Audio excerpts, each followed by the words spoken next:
जय माता की, जय सिया राम। जैसे बहुत से बच्चे पूछते हैं, कमेंट करते हैं कि माँ हमारी शक्ति बोल नहीं रही है, हमारे मतलब किसी ने बंधन कर दिया शक्ति का, या हमारे साथ मतलब कोई अनुभव नहीं हो रहे हैं। बच्चे बड़े परेशान है, बच्चे ऐसे ऐसे बड़े कमेंट करते हैं। मैंने वैसे ऐसी वीडियो बहुत डाल रखी है पहले भी, पता नहीं उन्हें देखते हो कि नहीं देखते हो अच्छे से तुम, फिर भी कमेंट करते हैं बच्चे कि हमारे को पता नहीं उपासी आती है, आंखों से आंसू आते हैं। ये सारी वीडियो मैंने वैसे डाल रखी है, लेकिन अभी मैं होलिका आ रही है तो उसके पास में तुम्हें एक ऐसी उपाय बताऊंगी। ना तो तुम्हें चौराहे पे जाना और ना कहीं जाना, बस वो होलिका में ही करकाना है वो उपाय तुम्हें, और अपने घर पे करना है उसके बाद थोड़ा बहुत। ठीक है, तो ये तुम ध्यान से सुनना एक एक बात, और एक एक बात तुम ऐसे ही करना जैसे मैंने इस वीडियो में बताऊंगी। उसको उल्टा सीधा मत करना, कभी जोड़ तोड़ करो। जितना बताऊंगी पूरा उतना ही करना है, वीडियो को ध्यान से सुनना है। फिर बार बार कमेंट करेंगे। मैंने देखा है बहुत से बच्चे वीडियो को पूरी नहीं सुनते, कमेंट कर देते हैं कि आप माता जी ये बोल रहे थे। मैं जो चीज मैं बोलती नहीं वीडियो में भी बच्चे कमेंट में करते हैं, लेकिन वीडियो नहीं देखते हैं अच्छे से, फिर पूछते हैं। वैसे तो मैंने सत्य खुलने की बहुत सारी वीडियो डाल रखी है, लेकिन फिर भी अब मैं तुम्हें बता देती हूँ होली के अवसर पर। वो ही, एक तो देखो, शक्ति जो मतलब तुम्हारी शक्ति होती है वो तुम जब तप नहीं करते हो, ठीक है, भोग नहीं अच्छे से लगाते हो, एक तो तक शक्ति तब तक नहीं खुलती है अच्छे से। और जैसे कि तुम गुरु बनाते हो बेटा, कोई ऐसे शक्ति है, जैसे तुम पे शक्ति आ गई है तो थोड़ा उसे खोलने के लिए, उसे थोड़ा सा मतलब ऊंचाई पे चढ़ाने के लिए तो गुरु कुछ सैनक दुआते हैं, गुरु कुछ उपाय भी करवाते हैं, ताकि जिन्हें मैं फोन से नहीं बता सकती। कुछ बातें गुप्त भी होती हैं, जो हर कोई चीज ऐसी है कि फोन से नहीं बता सकती, लेकिन जितना फोन पे बताने की बात है इतना मैं तुम्हें बता दूंगी। ठीक है, और नहीं तो बहुत कुछ करवाना पड़ता है बेटा। ये जो माता रानी के होते हैं चौक चौराहे वाली की, वो सैनक दिया जाती है ताकि बच्चों की जिसकी शक्ति खुल नहीं रही है, बहुत से बच्चों की यह शक्ति अपने आप खुल जाती है। किसी के मतलब इतने जब तप करते हैं, किसी का इतना ओरा साफ हो जाता है जल्दी से। जैसे बच्चे के मन साफ होते हैं, पवित्र होते हैं, नियम का पालन करते हैं, तो उनकी शक्ति अपने आप ही खुल जाती है। और ऐसे बच्चे हैं वो उससे गलती करते हैं। मैंने देखा ना मेरे दरबार में, जब से अब जब माँ दरबार लगाया है, माँ के दरबार में जब आते हैं बच्चे मेरे पास, तो तब देखती हूँ, तब पता चलता है कि बच्चों की कितनी गलती होती है।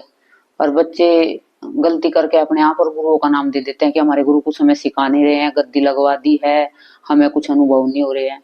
बेटा मैं तुम्हें बार बार कहती हूँ, हर वीडियो में कहती हूँ कि गुरु तो तुम्हें बस मंत्र जाप देगा और तुम्हें जैसे भी उपाय सुपाय बता देगा, लेकिन गुरु शक्ति नहीं, पूर्णता से शक्ति नहीं खोल सकता, तुम्हें अनुभव नहीं करा सकता। अनुभव तुम खुद ही करने होंगे, तुम्हें जब तप करके ध्यान लगा के।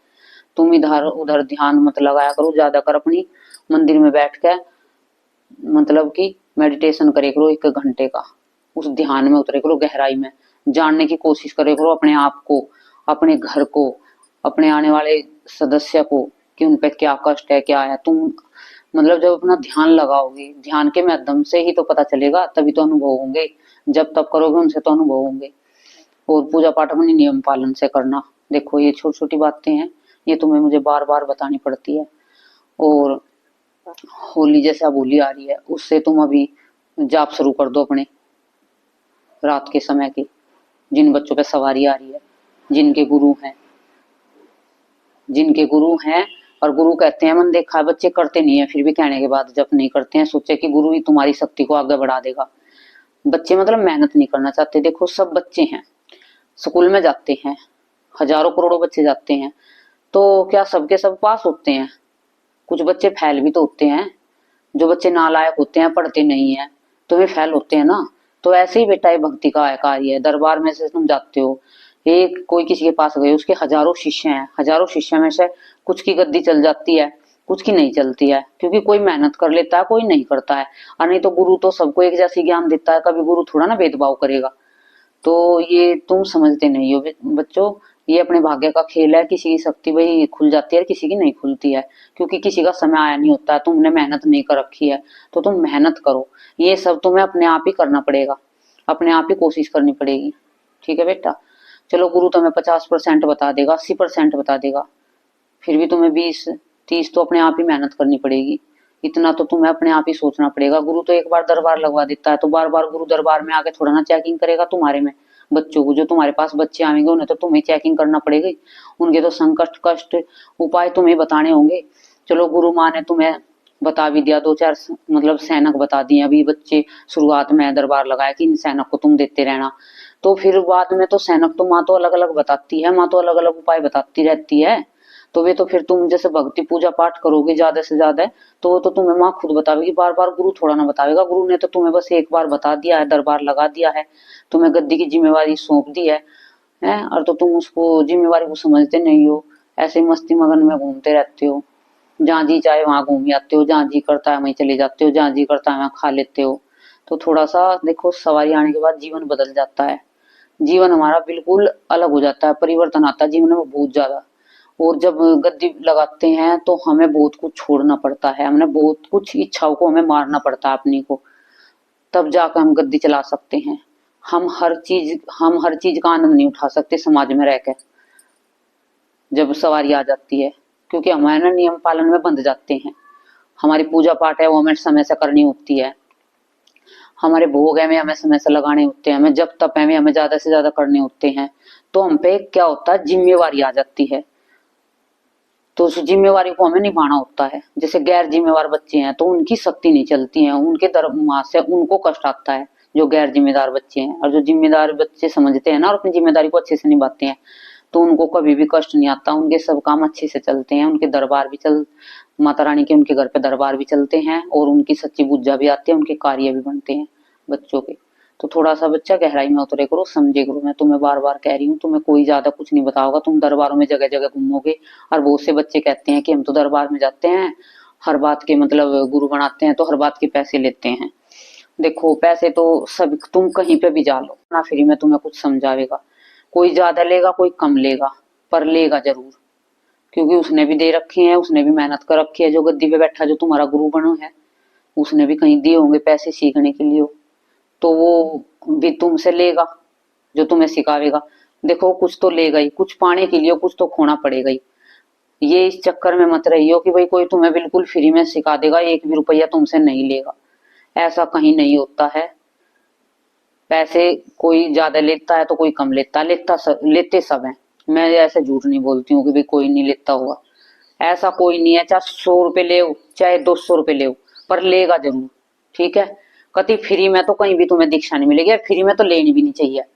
श्री कृष्ण भगवान जी भी कहते हैं, अर्जुन पूछता है कि कृष्ण जी से कि आप मेरी गुरु दक्षिणा बताओ, अब आपकी क्या गुरु दक्षिणा है। तो गुरु दक्षिणा तो अर्जुन ने भी पूछी थी कृष्ण भगवान से, तो गुरु दक्षिणा नहीं दोगे तब तक तो गुरु का जो भी उपाय करोगे वो फलित भी नहीं होगा आपका, क्योंकि आप चोर कहलाओगे। जो फ्री में गुरु दीक्षा लोगे तो वो चोर कहलाओगे। तो गुरु दीक्षा लेते हो या तुम पे कुछ भी बनो, भाई मैं ये नहीं कहती कि तुम इतना इतना दो, कुछ दो, तुम पे 10 रुपए बने तो तुम 10 रुपए भी दो, ठीक है, लेकिन दो जरूर दक्षिणा के अपने गुरु को। ठीक है, तो ये तो तुमने मैं बता दी थोड़ी सी छोटी बात है, अब मैं तुम्हें बता देती हूँ। जैसे अभी शक्ति बंदी हुई है इसके बारे में तो बताना था ना, ये वीडियो ज्यादा मैं इधर चली गई थोड़ा सा। तो होली वाले दिन, होली से पहले सामान लाकर रख लियो तुम अपने घर पे। तुम्हें क्या करना है, एक कपड़ा लेना है, काला कपड़ा, काले कपड़े पे तुम्हें एक सूखा नारियल लेना है जिसमें पानी ना हो। जैसे नवरात्रों में नारियल रखते हैं ना, तो उसमें तो पानी बजता है, ऐसे देखना बजा के। और जो नारियल लाना है वो सूखा लाना, उसके अंदर पानी नहीं होना चाहिए, क्योंकि संकट को कैद करना है। ठीक है, और जैसे किसी की शक्ति है जिस पे संकट है, देखो दोनों तरीके का अलग अलग सामान जाएगा इसमें, थोड़ा सा ध्यान से सुन लियो, मैं एक बात ध्यान से सुना रही हूँ तुम्हें, बिल्कुल आराम आराम से समझा रही हूँ। जिसको संकट है उसे तो सूखा नारियल लेना है, और जिसकी सवारी बंधी हुई उसे पानी का नारियल लेना है। ठीक है, दोनों में अलग अलग चीज होंगी। ठीक है, जिसके ऊपर संकट है उसे सूखा नारियल उसी काले कपड़े में, कपड़ा तो एक ही रहेगा, चाहे संकट का हो चाहे शक्ति खोलने का हो, कपड़ा तो काला ही लेना है दोनों को। ठीक है, पहले मैं बता देती हूँ संकट काटने के लिए उसमें तुम्हें क्या करना है, तुम्हें उसमें 7 तो कोयले लेने हैं, जो लकड़ी के कोयले होते हैं। ठीक है, उसमें तुम्हें 7 काली मिर्च लेनी है। ठीक है, काली मिर्च, और 7 तुम्हें जो लाल मिर्च होती है ना सूखी, उनके 7 मिर्च के तुम्हें वे लेने हैं बीज, अंदर से जो बीज होते हैं काली उसके लाल मिर्च के, जो खाने वाली मिर्च होती हैं। और काली मिर्च जो छोटे छोटे दाने होते हैं वे अलग होती हैं, ये लेने हैं तुम्हें। ठीक है, संकट वालों को उसमें तुम्हें एक वो नारियल होगा, और उसमें तुम्हें 7 पतासे लेने हैं, 2 लौंग लेनी है, 2 इलायची लेनी है संकट वाले को। ठीक है, और उसमें तुम्हें उसे उस काले कपड़े में रख लेना है सारी चीज को। और उसके साथ तुम्हें क्या लेना है, तीन तीन जो ये होती है ना, जौ की बैल होती है, जो गेहूं में जौ होते हैं उनकी बैल होती हैं, वो मिल जाए तो ठीक है, ना मिल तो मतलब मत लियो। तीन में बैल लेनी है, ठीक है। मैं उसी के अंदर कपड़े के अंदर अंदर तुम्हें रख देनी है। और उसमें तुम्हें एक एक मिठाई लेनी है। मिठाई में तुम लड्डू भी ले सकते हो, 2 लड्डू, ठीक है। और नहीं तो 2 पेड़े ले सकते हो, वो तुम्हारी श्रद्धा है, जैसे भी तुम ले सकते हो। लड्डू भी चलेंगे, पेड़े भी चलेंगे, दोनों में से कुछ भी मीठा हो जरा सा, ठीक है। उसके साथ में तुम 2 नींबू ले लियो, जिसको संकट है उसका बता रही हूँ पहले मैं। और फिर उसे तुम सारे सामान को, जब होलिका दहन वाले दिन करना है ही तुम्हें दुल्हन को, तो ये तुम्हें अपने घर से घुमा के और अपने ऊपर से उतार के तुम्हें ये उस होलिका में डाल के आना है, चुपचाप जाके। होलिका दहन के समय जाओ तो होलिका दहन के समय चले जाइयो, और उससे पहले डाल के आओ तो उससे पहले डाल के आ जाइयो।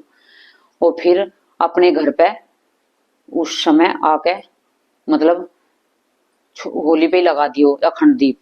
अखंड दीप चलता रहना चाहिए संकट वालों के घर में, चाहे सवारी वाले हो चाहे संकट वाले हो, चाहे दरबार छोटा मोटा जैसे भी चला रहे हैं, बड़े वाले तो खैर सब जानते हैं, जैसे बिना गुरु के दरबार चला रहे हैं बच्चे, तो अखंड जो 2 दिन की जरूर चलानी है बच्चों को, ठीक है। संकट वाले हो चाहे बिगड़ संकट वाले हो, तो ये तुम्हें अपने ऊपर से उतार के उस होलिका में डाल के आना है, ठीक है।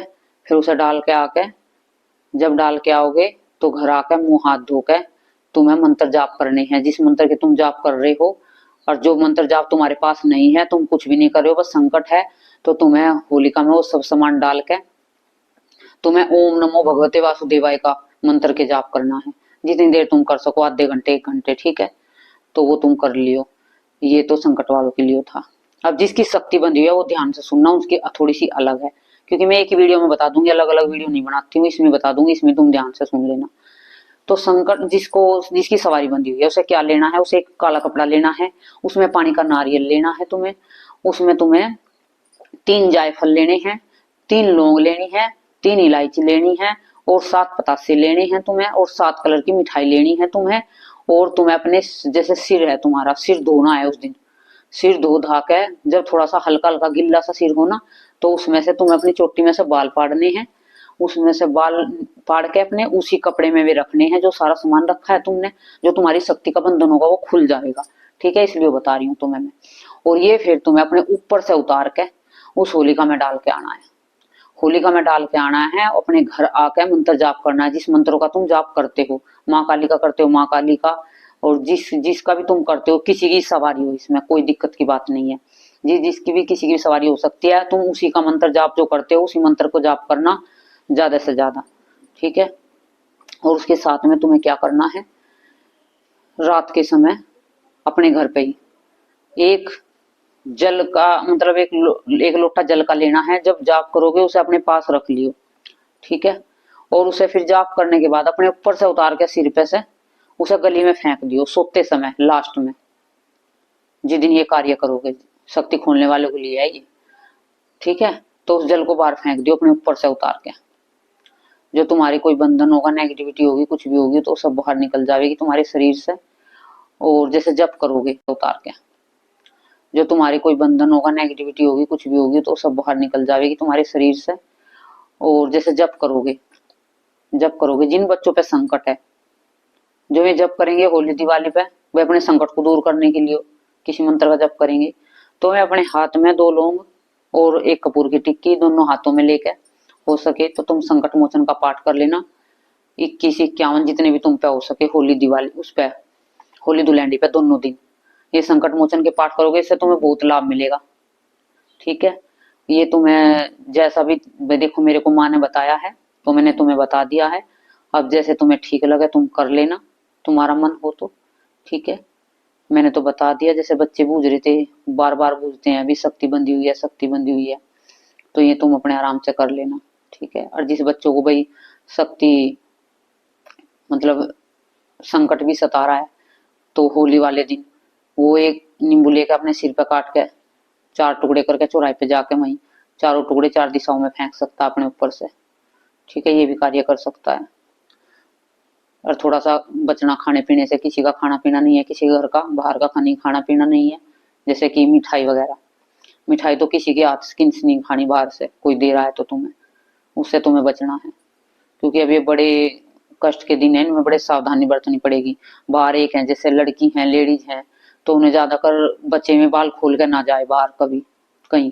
और जैसे कि रात को मंत्र जाप करेंगी, मंत्र जाप में बाल ना खोल कर मंत्र जाप करें, थोड़ा सा छल्ला डाल ले, चोटी भी नहीं होनी चाहिए, गुथी हुई चोटी भी नहीं होनी चाहिए, और बाल खुले भी नहीं होने चाहिए। बस थोड़ा सा ऐसा एक हल्का सा छल्ला डाल लो बालों में, तब मंत्र जाप करना। ठीक है। जय माता की, जय श्री राम।